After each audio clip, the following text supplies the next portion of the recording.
My sister always had a way of speaking that made her words sound like unquestionable truth.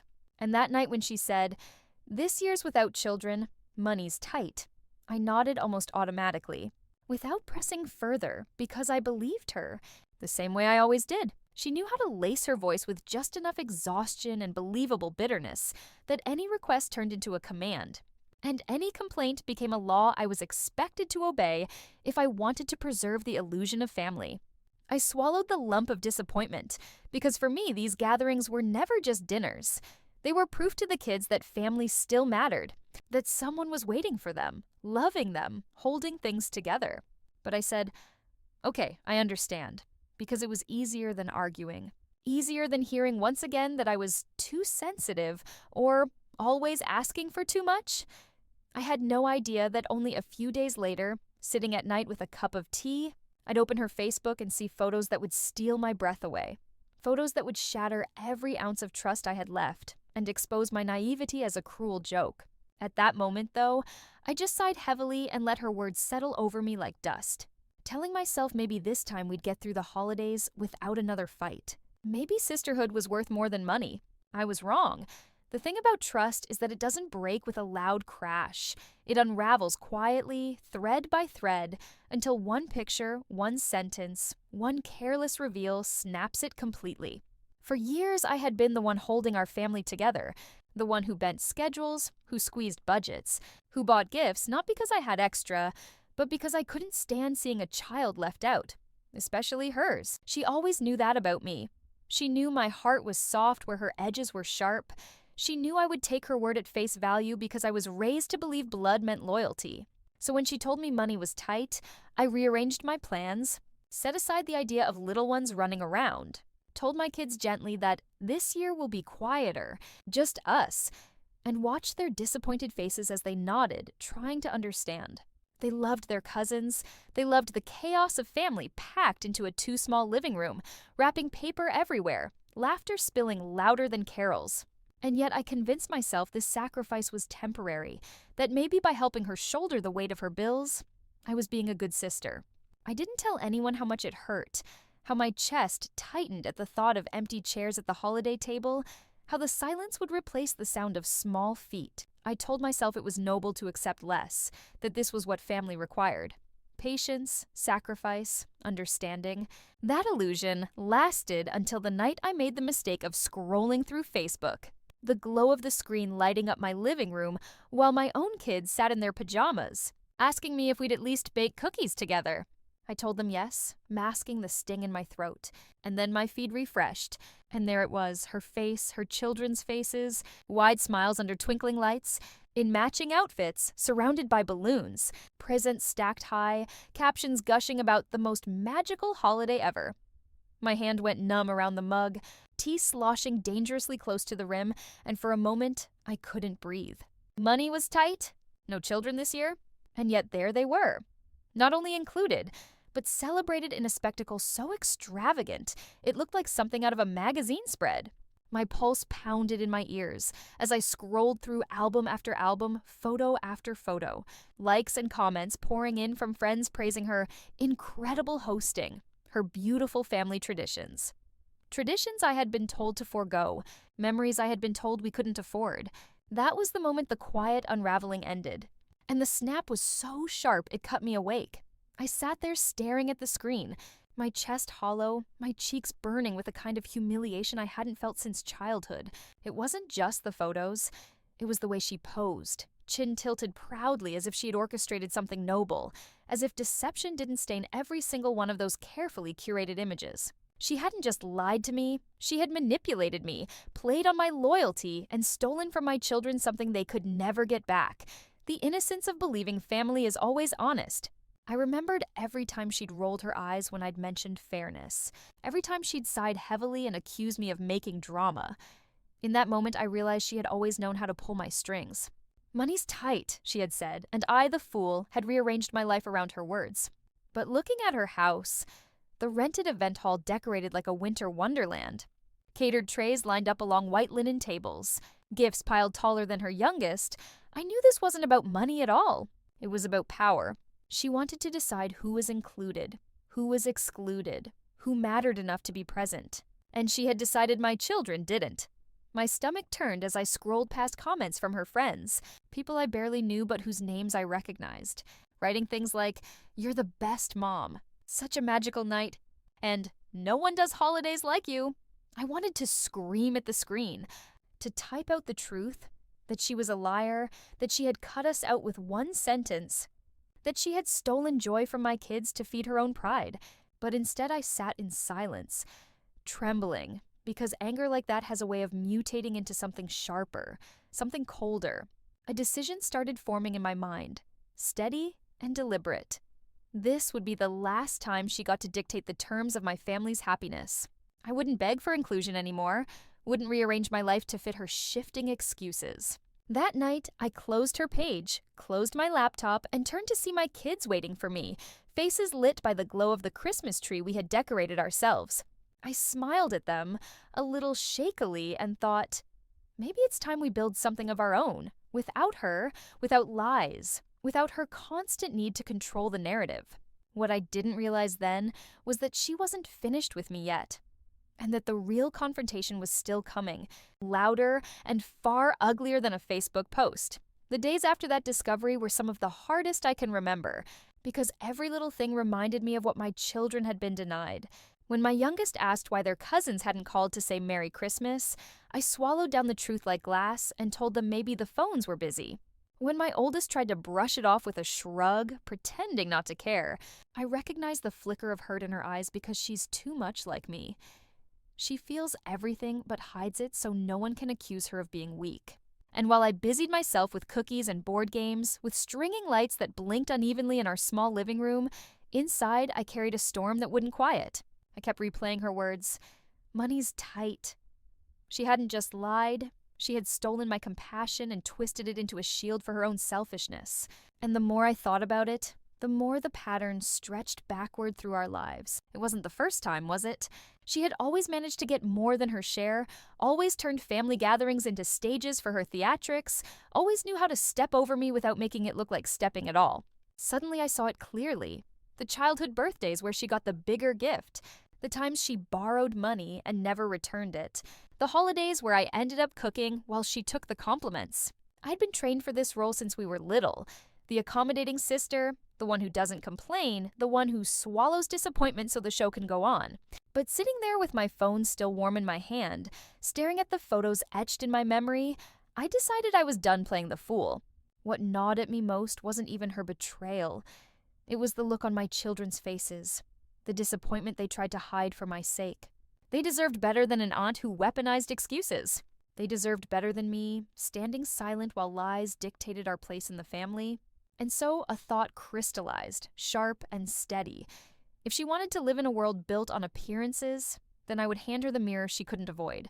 She thought she had excluded me quietly, without consequence, but she was about to learn that even the quiet ones, especially the quiet ones, know how to strike back when the time is right. It started small, the way most turning points do. I didn't storm into her house. I didn't call her screaming.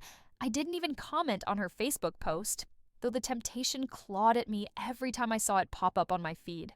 Instead, I gathered screenshots of the photos, copies of her captions, even the receipts she had carelessly left in our shared group chat weeks before, links to expensive catering services, orders for matching outfits, deposits for photographers. It was all there, laid out like breadcrumbs leading to the truth. And for once, I didn't look away. I knew confronting her directly would only end in gaslighting. She'd roll her eyes, call me dramatic, tell me I misunderstood, that she never said no kids ever, just that she wasn't sure. I had lived that script too many times, not this time. This time I decided the confrontation wouldn't be between just her and me.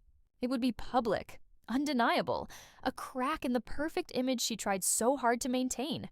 I waited until our extended family started planning the New Year's gathering, a tradition our parents insisted on to keep everyone together. Messages flew back and forth in the group chat about food, about who would host, about who would bring dessert. And then, when her name inevitably popped up bragging about how she'd already done so much for Christmas and needed to take a back seat this time, I dropped the screenshots into the thread one by one. At first there was silence, the kind of heavy pause you can almost hear. Then the questions started. Wait, I thought you said you couldn't afford Christmas this year? But didn't you tell us there'd be no kids? Why wasn't everyone invited? She tried to wriggle out of it, typing fast, deleting, starting again. But it was too late. Everyone had seen the photos, the evidence. Everyone now knew what she had done. Lied to her own family to cut me and my children out while painting herself as the generous host. For once, the spotlight she loved so much turned harsh, exposing every crack in her performance. And while she sputtered excuses, I sat back and watched the carefully constructed image crumble. It wasn't about revenge for me in that moment. Not really. It was about truth. It was about showing my kids that silence doesn't always mean weakness, and that sometimes the best way to fight back is not with rage, but with receipts. The fallout spread faster than even I expected. My mother called first, her voice tight and shaking, demanding to know why my sister had lied, why she had kept her grandchildren from a family celebration while staging a parade for Facebook likes. Then my aunt chimed in, furious because she had mailed money for Christmas expenses, and now realized it had funded the catered feast she hadn't even been invited to. Cousins who rarely spoke up started dropping sharp comments in the chat. Things like, guess honesty wasn't part of the holiday menu, and so the rest of us aren't picture perfect enough? It was chaos, the kind my sister couldn't control, no matter how fast she typed. She blamed me, of course. You didn't have to make this public, she hissed in a private message, words practically spitting off the screen. Family matters should stay in the family. I stared at her message, my hands calm, my heart strangely steady, and replied with just one line, then you shouldn't have lied to the family. She didn't answer after that. For the first time in years, I felt the balance shift. She had always thrived on controlling the narrative, turning me into the oversensitive one, the troublemaker. But now the proof was out in the open, undeniable, and she couldn't twist it. My kids noticed too. My oldest hugged me quietly one evening and whispered, I'm glad you didn't let her get away with it. That nearly broke me, because I realized this wasn't just about my sister, it was about what kind of example I set for them. I didn't want them to grow up thinking silence was the only way to survive unfairness. I wanted them to see that even betrayal could be faced with dignity, that lies could be confronted without losing your sense of self. The New Year's gathering felt different. People watched my sister carefully, conversations around her clipped, polite, but cold. For once, she wasn't the center of attention. And though she tried, with exaggerated smiles and forced stories, the warmth she used to command was gone. She had written me off as weak for years, but what she hadn't understood was that I wasn't weak. I was patient, and patience, when it finally runs out, is sharper than any blade. In the weeks that followed, the silence between my sister and me grew into a canyon neither of us tried to cross. She posted less on Facebook, her captions shorter, her photos no longer dripping with smugness. Maybe she thought if she stayed quiet long enough, people would forget. But families have long memories, and whispers have a way of sticking. Every time someone mentioned her name, there was a pause, a hesitation, like they were weighing whether to say what they really thought. And for once, I didn't rush to defend her. I didn't soften the edges or excuse her behavior the way I always had. I let the truth stand on its own. Strangely, my life felt lighter without the constant tug of war to earn her approval. My children noticed it too. They saw me laugh more, saw me planning small outings for just us, saw me giving without waiting for someone else's permission. We made our own traditions, simple but ours. Movie nights with popcorn piled high, long walks bundled in scarves, baking cookies that didn't look perfect but tasted sweet because no one was being excluded. And every time they smiled, I felt a quiet pride that we had carved something real out of the mess she left behind. She tried once, maybe out of desperation, to call me. The phone lit up with her name, and for a moment my chest tightened with the weight of habit, the reflex to answer. But then I remembered her words. The way she had so easily dismissed my children, the way she had lied without a flicker of remorse. And I let it ring. I didn't owe her another chance to spin her story. That was the final act of revenge, though it didn't feel like revenge at all. It felt like freedom. Because sometimes the most powerful thing you can do isn't to fight louder. It's to step back, to say nothing, and let someone live in the silence they created. And in that silence, I found something I hadn't felt in years. Peace. By spring, the cracks in her perfect facade were obvious to everyone but her. At family birthdays, she arrived late, Her smile too tight, her children restless in outfits that looked staged for photos no one wanted to pose for anymore. Relatives who once orbited around her now drifted elsewhere, conversations splitting off into smaller circles that didn't include her. She tried to regain her footing by boasting about vacations, about new purchases, but every word sounded hollow against the memory of her lies. People remembered, even if they didn't say it aloud. I watched it unfold from a quiet distance, no longer angry, no longer aching for her approval. There was a strange justice in seeing her try to perform for an audience that had already walked away. My kids noticed too. They asked fewer questions about their cousins, stopped waiting for invitations that never came. Instead, they leaned into the life we were building. Saturday mornings at the farmer's market, evenings with board games and hot cocoa. A rhythm that felt steady, safe, ours. I realized then that revenge hadn't been in exposing her lies. That was just the spark. The real revenge was showing her that her absence didn't hollow us out. It freed us. The power she thought she had was gone, and all that remained was a woman scrambling to hold together a story that no one believed anymore. One night, as I tucked my youngest into bed, she asked, "Mom, do we have to see them again?" And for the first time, I answered without hesitation, "Only if we want to." Saying it felt like closing a door that should have been shut long ago. My sister had built a world where appearances mattered more than people, but I was no longer part of her set design. She lost control the moment she underestimated me, and she'll never get it back. Summer came, and with it a clarity I hadn't expected. Invitations that once arrived addressed to the whole family suddenly stopped including her name, and when she noticed, she blamed me in hushed tones that still reached other ears. But people had drawn their own conclusions. They had seen the proof with their own eyes. At a 4th of July barbecue, she stood off to the side while the rest of us laughed around the picnic tables, her plate untouched. Her phone clutched like a lifeline as if one more staged photo could win back what she had lost. I didn't gloat. I didn't need to. The distance between us wasn't punishment anymore. It was protection.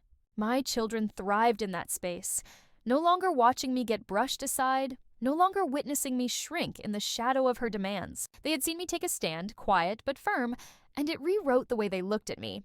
My oldest, who once tried to shield me from disappointment, now carried herself with a confidence that felt earned. My youngest, who once asked why we weren't invited, now asked instead, "What adventure are we doing this weekend?" That shift was everything.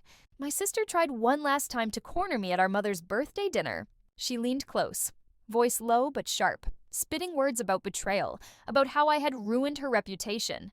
I didn't raise my voice. I didn't argue. I simply met her eyes and said, "You did that yourself." The silence that followed cut sharper than any scream, and for once, she had no comeback.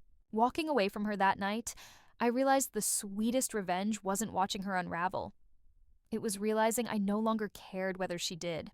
I had built something stronger, steadier, beyond her reach. And she knew it. By the time autumn settled in, the distance between us wasn't a wound anymore. It was a boundary, firm and unmovable.